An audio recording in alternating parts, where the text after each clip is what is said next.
México por décadas ha sufrido una guerra por el control del narcotráfico que ha dejado en segundo plano las demandas más importantes de esa sociedad, sumado al precario esfuerzo de los gobiernos de ponerle fin a duros capítulos de violencia estructural que han vivido por generaciones las poblaciones más vulnerables. Sin embargo, a nivel internacional, los medios hablan poco o casi nada de esta dura realidad. Pero desde la llegada de Andrés Manuel López Obrador a la presidencia de la República, hubo un cambio en las líneas editoriales y se comenzó a descalificar las acciones del nuevo gobierno, otorgándole responsabilidad total al escenario en el país heredado por el neoliberalismo. Hoy, Andrés Manuel López Obrador enfrenta la inseguridad y la pobreza en un entorno aún más hostil, con una nueva guerra declarada en su contra, la guerra mediática. If the election were tomorrow in Mexico, you would probably get a left-wing, anti-American president of Mexico. That can't be good for America. Sería un suicidio democrático que cometerían los mexicanos si eligen presidente a Andrés Manuel López Obrador. El presidente burla y maniobra para distraer de lo grave: los muertos de la pandemia, los muertos de la violencia. Mientras México se preparaba para celebrar uno de los comicios federales más importantes de su historia moderna, el pasado 7 de junio, grupos políticos opositores al partido de gobierno arreciaron una campaña de desprestigio en contra de Morena, tratando de manipular los resultados. Hola, ¿cómo estás? No te voy a quitar mucho tiempo ni tratar de vender algo, pero quiero pedirte algo muy importante para todos los mexicanos. Este 6 de junio, por favor, ayúdanos a recuperar lo que Morena nos quitó. No permitas que este gobierno de Morena siga cobrando vidas por su incompetencia y corrupción. Esto fue lo que sucedió aquí, en la Ciudad de México.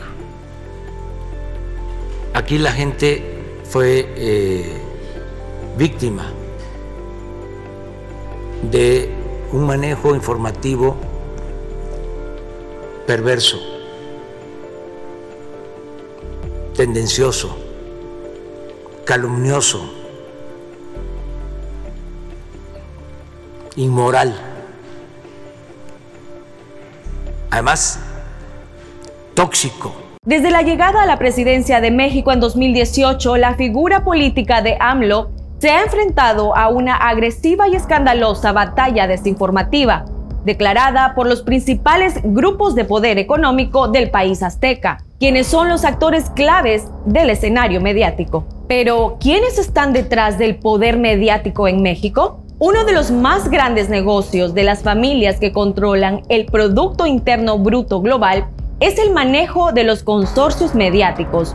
25 compañías de las más poderosas controlan aproximadamente más de 24 medios de comunicación, entre ellos periódicos, revistas, radios y programas de televisión, quienes se han encargado de difundir, controlar y establecer matrices de opinión que favorezcan al gran capital y sus aliados políticos. Y para todos aquellos que piensen que no podríamos estar peor, les pido voltear a ver países o épocas en donde reina o ha reinado el populismo.